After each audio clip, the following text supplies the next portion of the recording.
You're being paranoid again. My husband said it with that calm, patient smile that made me feel like I was the unreasonable one.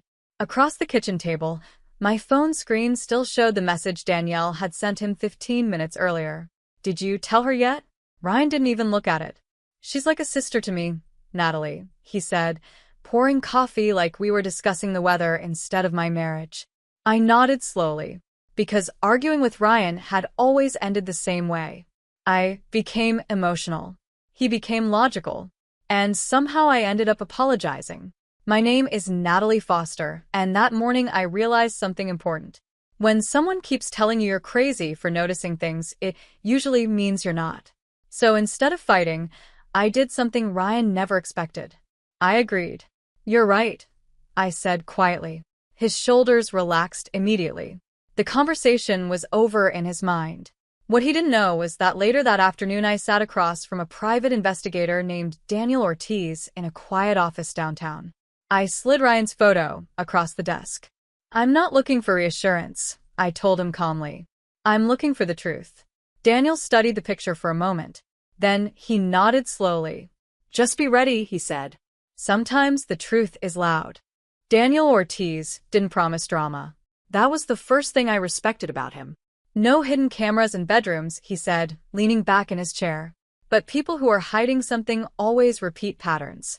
Patterns. The word stayed with me the whole drive home.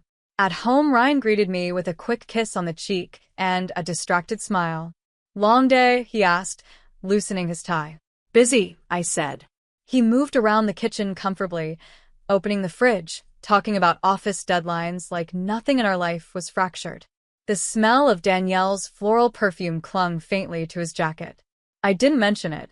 That night we watched television on the couch. Ryan laughed at a comedy show while scrolling through his phone. Every few minutes the screen lit up with messages. I already knew who they were from. 3 days passed quietly. Then Daniel called. His voice was calm, but careful. Natalie, he said. Yes. I've been following your husband for 2 days. My stomach tightened. And he meets Danielle regularly, Daniel replied. Same place every time. A small Italian restaurant on Pine Street. I closed my eyes slowly. Are they? Daniel didn't rush his answer. They don't act like coworkers. My voice came out steady. Do you have proof? Yes, he said. And there's something else you need to see. I met Daniel the next afternoon in a quiet cafe 2 blocks from his office. He arrived carrying a slim gray envelope. No dramatic expression. No awkward sympathy. Just quiet professionalism. He slid the envelope across the table. Take your time, he said. My hands were steady when I opened it. The first photo showed Ryan and Danielle sitting close together in a corner booth at a small restaurant. Too close.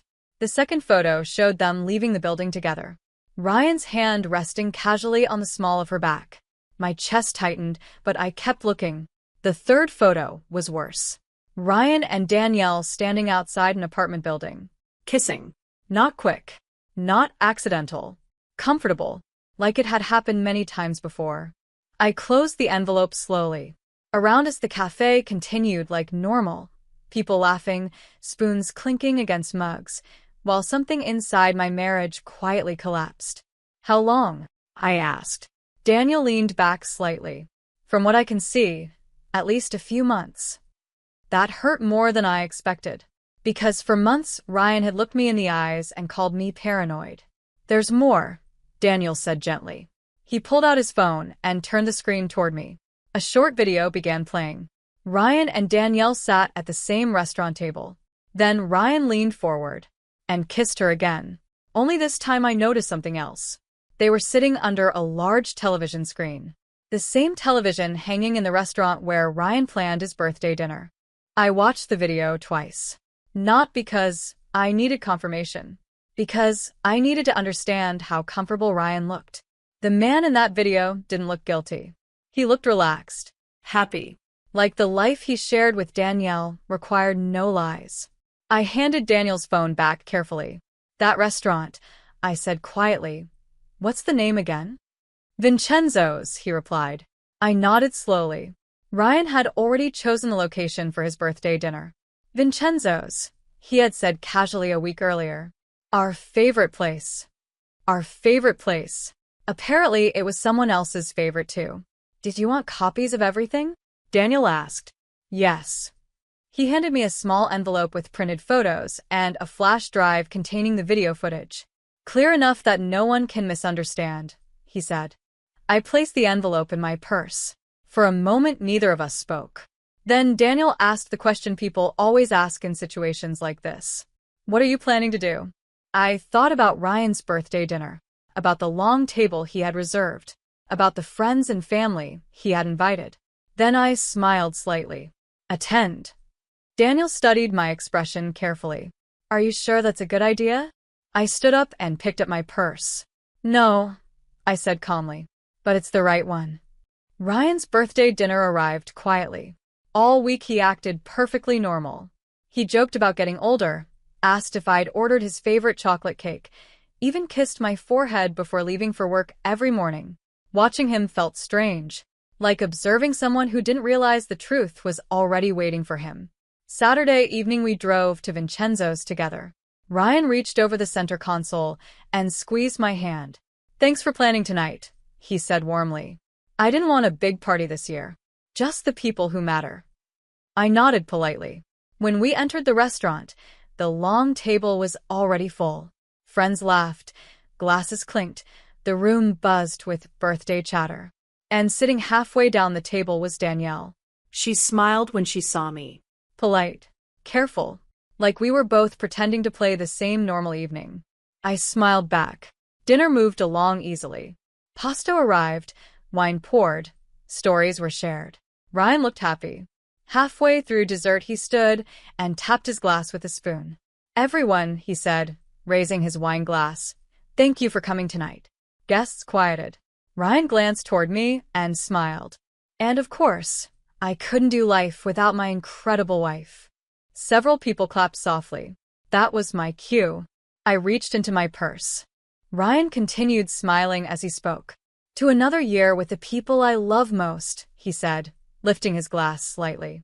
Around the table, everyone watched him with warm expressions. His sister raised her glass. One of his friends laughed and shouted something about getting older. Then I stood up. Actually, I said calmly, before Ryan finishes his speech, I have a little birthday surprise. Ryan looked at me, confused but still smiling. Oh, he said. Across the table, Danielle shifted slightly in her chair. I reached into my purse and pulled out the small flash drive Daniel had given me earlier that week.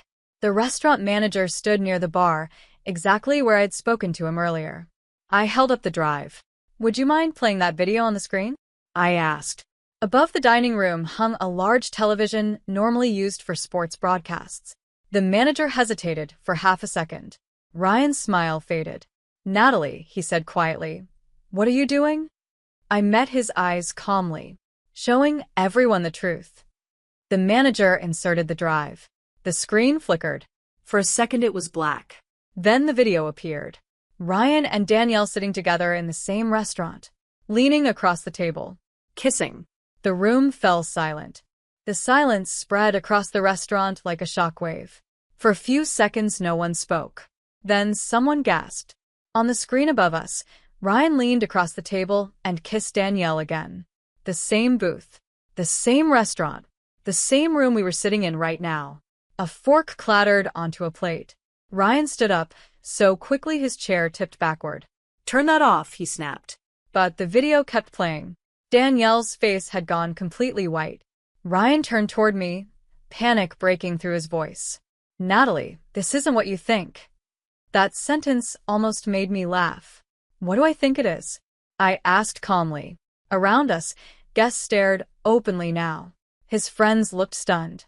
His sister covered her mouth with her hand. The footage showed Ryan brushing Danielle's hair behind her ear, then kissing her again. There was no misunderstanding possible. Ryan ran both hands through his hair. You're humiliating me, he said through clenched teeth. I tilted my head slightly. No, I replied quietly. You humiliated yourself. The video ended. The screen went dark. Ryan looked around the room at the faces staring back at him. Then he noticed something. Danielle wasn't sitting anymore. She had already stood up. and she was walking toward the door. Danielle didn't look back. Her chair scraped loudly across the floor as she stood, grabbed her purse, and hurried toward the restaurant exit. Ryan called after her. "Danielle, wait." But she kept walking. The door closed behind her with a dull thud, leaving Ryan standing in the middle of a room full of people who now understood exactly what they had just watched. For a moment, he looked completely lost. Then he turned back to me. His voice dropped into something desperate. "Natalie, we can talk about this at home." Home. The words sounded hollow. I picked up my purse slowly. "I listened to you talk for months," I said calmly. "You just didn't realize I was hearing the truth." Ryan glanced around the table again. His friends avoided eye contact. His sister stared down at her plate. Even the waiter standing nearby looked uncomfortable. The confident man, who had called me paranoid, was suddenly very small.